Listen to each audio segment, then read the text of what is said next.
Hey guys, in this video I'm going to be doing a technical analysis of the stock index GLD, which is a index for it's the Spider Gold Shares ETF. It's a good indicator of where gold prices stand at any given time. It's a basket of gold miners. And so in this analysis, we're going to see kind of where the price of gold may be headed here in the future.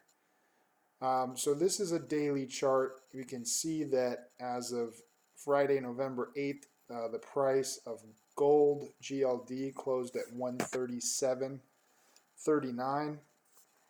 This is again the last 123 trading days, so we start here from about the middle of May. You can see there on the left hand side of the chart that the price of gold GLD started there about, in between about 121, 122 in that range, and then over the next, three months or so, there was a increase in the price of GLD up to a high of just over 145 there in the beginning part of September. Now you can see that over that time from the beginning of or the middle part of May to September, we've had a price increase, a general move up in the index, and you can see that again on the top of the Bollinger Band line there, the top of that range. It's kind of been bouncing off the top, and then it pulls back, and then it goes up, and about June 24th it actually went above that, and then it pulled back, and it's kind of been bouncing there, the support line from the beginning of May to the middle of September or so, until about September 9th, that 20-day moving average was a support for GLD. And then that top of the Bollinger Bands there was kind of that resistance. But since then, from about the middle of May until September, we've had a general, pretty good upward move in the index. And then you can see there, about September 9th, there was a little pullback, and it went down to the bottom end of the Bollinger Bands. And then since September 9th, we've had a sideways price move. And you can see that the volatility has gotten smaller there from about the middle part of September. So what does that tell you? That generally tells you it's called consolidation. So there was a lot of buying from May through the summer into September, and then there's been a lot less. There's been a lot of selling and buying, and so that tells you that there's probably a lot of big buyers here, over the last, you know, month and a half or so, or the last 2 months. And, you can see that the Bollinger Bands have gotten a lot smaller, meaning that the price volatility has gotten a lot smaller. And you can see here towards the end, where we are today, about beginning part of November, the price over the last few trading days has fallen, and now looking in that second window of the RSI, the 14-day relative strength index is currently reading 36.48.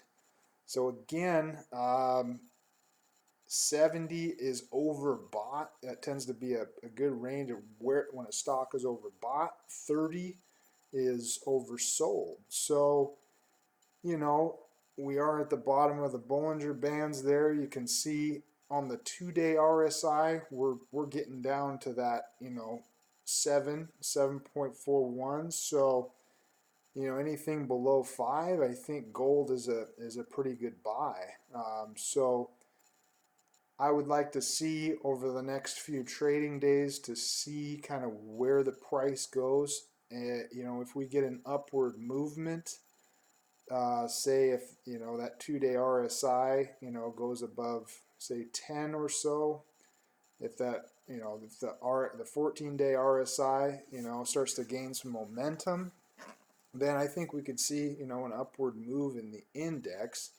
Again, I don't know for certain, but I think the probabilities would say there's like more likely of maybe an upward trend in the index. And again, usually consolidation after again, like we've had over the summer, a 3-month, pretty good rise in the price. And then, we've had sideways price movement over the last 2 months or so. That may be an indicator that, gold is headed higher here. Now, to what extent and to when that will happen, I don't know for certain, but it would seem to me that there is again, more than likely, odds would say that could be a possibility. So you look here, again, moving down, the average true range has, you can see again, that's gotten smaller there over the last 2 months, just because there's been that sideways price movement. There's been consolidation after the pretty good upward price, and the implied volatility is smaller as a result. Now, what's the benefit of gold and GLD, the ticker GLD? It gives investors, traders, it's a good hedge against a lot of people in the marketplace, and those industry analysts have said that there's a possibility that there's a pullback coming in just because stock market values tend to be elevated at this point. You look at metrics like the stock market value to the GDP ratio. I'll go into more of that in a future video, but that's pretty elevated right now. So gold is a great way to hedge if you own a basket of stocks or the SPY. It's not correlated at all really with the general price or general price of a stock index. It's a good way to hedge. So for investors that maybe there's a pullback coming, who knows? But generally speaking, as asset prices rise, yields fall, and vice versa. There's an inverse relationship to yields and asset prices. So as yields go up, asset prices tend to fall. And what gold does, investors tend to flock to that just because it's a hedge against inflation, right? Because the value of a dollar generally decreases slowly over time. Most people believe that gold has good staying power, and it's a good way to hold the value of a dollar. So, again, I think this just gives you a good sense of where gold prices may be headed in the future. Again, hard to know exactly when and how much that will be, but it'll be interesting to see over the next few days where the price of GLD goes. If we get a couple days, another pretty big, if we get a pullback, that would seem to me to be a pretty good spot to buy. Now, just keep an eye on it, and you know, hopes this helps you guys, and look forward to seeing you here in a future video.